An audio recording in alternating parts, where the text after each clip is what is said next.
አሜሪካ፣ ኢጋድ፣ ኬንያ እና ኖርዌይ በዳሩሰላም የፌዴራል መንግስቱና የኦሮሞ ነጻነት ሰራዊት የሰላም ውይይት ቁልፍ ሚና በመጫወት ላይ መሆናቸው ተገለጸ።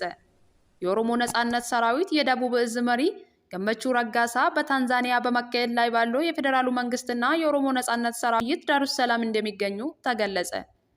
በዳሩሰላም በመካሄድ ላይ ያለውን የፌዴራሉ መንግስትና የኦሮሞ ነጻነት ሰራዊት የሰላም ውይይት በመመቻቸት ረገድና በመወያየቱ ዙሪያ አሜሪካ፣ ኢጋድ፣ ኬንያ እና ኖርዌይ ቁልፍ ሚና በመጫወት ላይ እንደሚገኙ ምንጮቻችን አስታወቀ። አሜሪካ በአፍሪካ ቀንድ ዋና ተወካይ ማይክ ሐመር በኩል ሚናዋን እየተጫወተች መሆኗን የጠቆሙት ምንጮች የኢጋድ ከፍተኛ ኃላፊዎች እንዲሁም የኬንያ እና ኖርዌይ ተወካዮች እንደሚገኙም አመላክተዋል። በፌዴራሉ መንግስት በኩል በውይይቱ ተወክሎ በመሳተፍ ላይ የሚገኙት የመከላከያ ሰራዊት የደህንነት ኃላፊ ጄኔራል ጌታቸው ጉዲናና በመጀመሪያ ዙሪያ የታንዛኒያ ድርድር ተሳታፊ የነበሩት ምክትላቸው ሜጀር ጄኔራል ደሚሶ አመኑ መሆናቸውን ምንጮቻችን ገልጸዋል።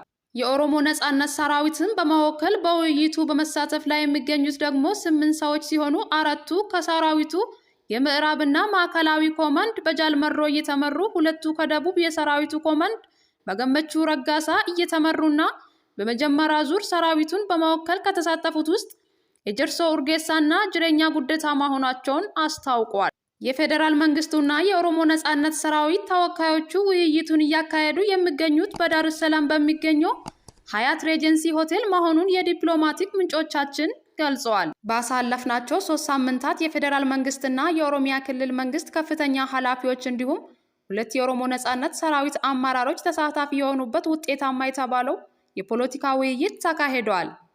ውይይቱ ውጤታማ ስለነበርና በዚህ ምክንያት የፌዴራል መንግስትና የኦሮሞ ነጻነት ሰራዊት ከፍተኛ ወታደራዊ አመራሮች የተሳተፉበት ውይይት ጥቅምት 27 2016 ዓ.ም መጀመሩን ምንጮቻችን ገልጸዋል።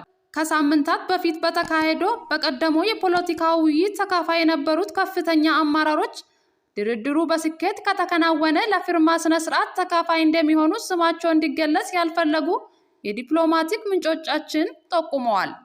በጋዛ እየተካሄደ ያለውን ጦርነት ለማስቆም የተባበሩት መንግስታት ድርጅት የቀረበውን የተኩስ አቁም ሀሳብ ከፍተኛ ድጋፍ ሲያስገኝ ኢትዮጵያን ጨምሮ በርካታ ሀገራት ድምጻቸውን አቅበዋል። የተወሰኑ ሀገራት ደግሞ ተቃውሞታል። 1 ወር ባለፈው እስራኤል በጋዛ ላይ በምታካሄደው ጥቃት ምክንያት የሟቾች ቁጥር እየጨመረና ሁኔታዎቹም እየተባባሱ ከማምጣታቸው ጋር በተያያዘ ዓለም አቀፍ ማህበረሰብ አስተያየትን ከፋፍሏል። ከሐማስ ጥቃት በኋላ ብዙ ሀገራት እስራኤልን ይደግፉ ነበር። እስራኤል በጋዛ የምትፈጽመውን የአየር ጥቃትና ሐማስን ለማጥፋት በሚል እየፈጸመች ያለው የእግረኛ ጦር ወረራ ትችት እያስከተለ መጥቷል። አንዳንድ ሀገራት በጦርነቱ ላይ ይዞት የነበረውን አቋም የለወጡ ይመስላል። አሁን የዓለም አቀፍ ማህበረሰብ መነጋገሪያ የተኩስ አቁም ጉዳይ ነው።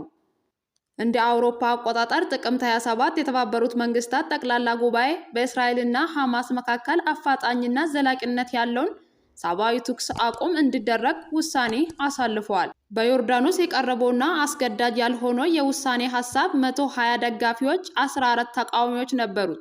45 ሀገራት ድምፅ ተአቅቦ አድርገዋል። የእስራኤል የውጭ ጉዳይ ሚኒስትር ኤሊን ኮኒ የተባበሩት መንግስታት የውሳኔ ሐሳብ አሳፋሪ ብለውታል። ጠቅላይ ሚኒስትር ቤንያሚን ኔታንያሁ የተኩስ አቁም ጥሪ እንደማይቀበሉም ገልጸዋል። አሁን ተኩስ ማቆም ለሐማስ እጅ መስጠት ነው ብለዋል።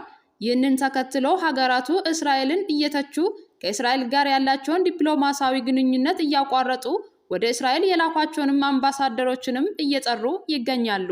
የተኩስ አቁሙን ሐሳብ የተቃወመችው አሜሪካ ሳትቀር ውጊያ እንዲቆም ጠይቃለች። በርካታ የምዕራቡ ዓለም ሀገራት እስራኤልን ከጦርነቱ መነሻ ጀምሮ በይፋ ሲደግፉ ነበር። የአሜሪካው ፕሬዝዳንት ጆ ባይደን ከእስራኤል ጎን እንደሚቆሙ እስራኤል ዜጎቿን የሚፈልጉትን ለማቅረብ እንድትችል እናደርጋለን በማለትም ገልጸዋል።